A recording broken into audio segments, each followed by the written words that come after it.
Hello wayfarers, and welcome back to the channel. The term apotheosis in religious belief refers to the exaltation of a person to the highest levels of worship, essentially becoming a god. With how long ancient history has spanned, it's no surprise that a number of people were able to reach this divine status through either supposed divine lineage, military accomplishments and prowess, foundations of great civilizations, or some other action that reaps them high levels of adulation. In this video, we will be going over some real-life people who became gods. Guan Yu. Guan Yu was a military general that lived during the late Eastern Han Dynasty, and he actually played a significant part to the ending of the Han Dynasty. Supposedly born in the year 160 AD, he served under the warlord Liu Bei and fought against the forces of the other two warlords that rose to power during this time, Cao Cao and Sun Quan. After fleeing his country, he encountered Liu Bei and fellow general Zhang Fei, where he became a war general. During an attack in 200 AD, Cao Cao defeated Liu Bei, who was forced to retreat and go into hiding, while Guan Yu was captured. Now, this is the strange part. Rather than having Guan Yu executed, Cao Cao respected him to such a high degree that he appointed him as his own lieutenant general. After a brief period of serving him and receiving great rewards, Guan Yu revealed that his loyalty to Liu Bei was too great, and he would follow him until he died. After winning a significant battle for Cao Cao, Guan Yu wrote him a farewell letter and took off to look for Liu Bei. Cao Cao prevented his officers from chasing after him, reportedly stating, "He's just doing his duty to his lord. There's no need to pursue him." Guan Yu met his demise in the Battle of Fanchang, a battle which was initiated by Guan Yu himself.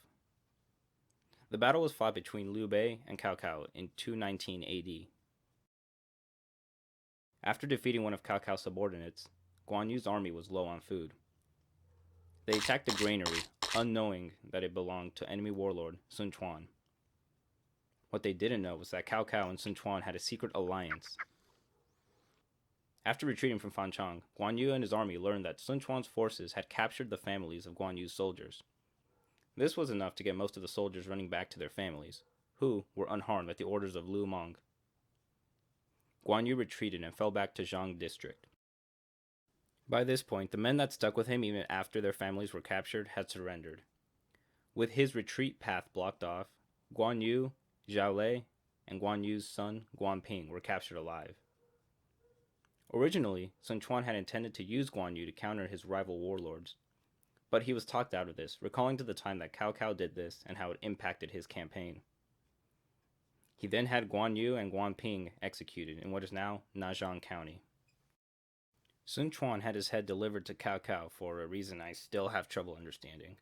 Was it a tribute? Was he trying to insult him? Whatever the reason, Cao Cao had a wooden body built for the lonely Guan Yu noggin, so it could be buried fully. Sun Quan also buried Guan Yu's original body with a funeral fit for a duke.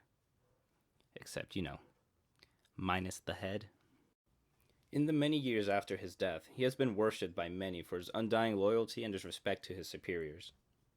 His values and morals were seen as the most ideal for the time, and he was even respected by his enemies, which only boosted his righteousness in the eyes of emperors and warriors.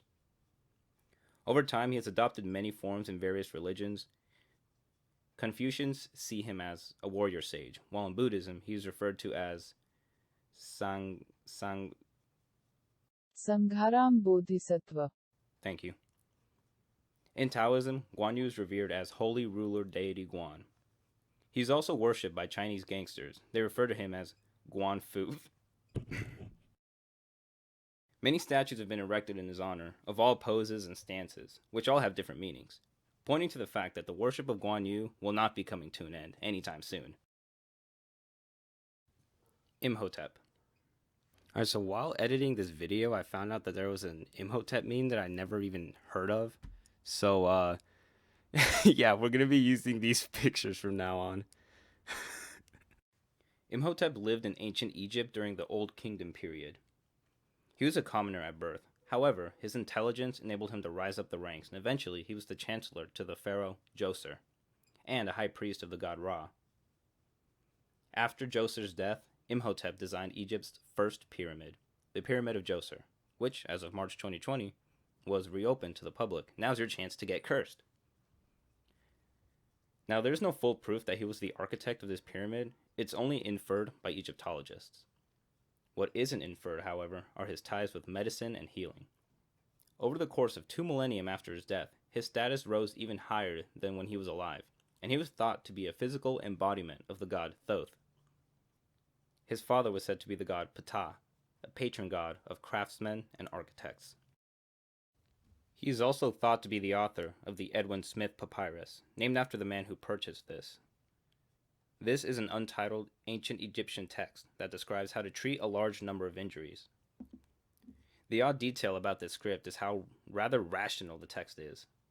Rather than pray to a certain god or beg to be saved or whatever people did back then, the text describes asking the patient where it is they feel pain, inspecting the wound or affected area closer, and then giving a prognosis. It's a precursor to the modern-day medical system and medical ethics. Not only was this dude seen as a personification of wisdom and education, but he was a doctor before doctors were even a thing. We're talking over 2,000 years before Hippocrates. The whereabouts of his tomb are unknown, but it's universally agreed that it rests somewhere in Saqqara, where the Pyramid of Djoser is located. Romulus. Now, the founding of Rome has many foundation myths, and there's no way to pinpoint which one of these are the correct one, if any. But the most popular and accepted founder is Romulus. The story goes that Romulus and his brother Remus were born from Rhea Silvia, and their father was none other than the god of war Mars. Their grandfather was Numitor, the king of Alba Longa, a city located in ancient central Italy. Shortly before their birth, the king was overthrown by his brother Amulius. When the twins were born, they were ordered to be thrown into the river Tiber. Now, the river banks were flooded due to intense rain, and his servants weren't able to reach the river, so they just left the boys at the foot of a fig tree. A she-wolf found them and nursed them until they were found by a herdsman named Faustulus. He gathered the boys and brought them to his wife, and the two raised them until they grew into manhood. After a conflict with the followers of Amulius and those of Numitor, the young princes learned of their lineage and set out to restore Numitor to the throne. They lured Amulius into an ambush and killed him, with a little help from their friends, returning their grandfather to the throne in the process. After this, Romulus and Remus decided to start a city of their own. There were many arguments and disagreements as to where this grand city should be located. How about over here? No, I don't like this place. Okay. How about over there then? No, this place smells like flan.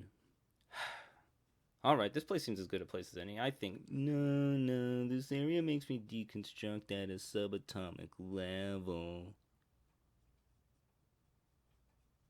This ultimately led to a battle between the two brothers that ended with the death of Remus, and also somehow their adoptive caretaker, Faustulus. Rather tragic, but if you want something, you have to pay the price, and accept the consequences. The founding of Rome happened on April 21st, so if your birthday is on April 21st, congratulations, you share a birthday with ancient Rome. Romulus ruled for 37 years, from 753 to 716 BC. In the year 716 BC, there was a violent whirlwind that appeared out of nowhere when Romulus and his troops were out in the open. Allegedly, he was covered by a thick black cloud, and no one saw him after that. Many theories have risen as to what happened to our Romeo. The most popular is that he was carried off to heaven by Mars, his father. Others say that those jealous of his rule used this time to murder him. But you want to know what I think? Yep, it's that simple. Alright, it looks like that's all on the Mythgenda for now. If you like what you witnessed, then please consider subscribing and giving this video a thumbs up. It'll help me out a ton. We will meet again in the next topic, so safe journeys, everyone.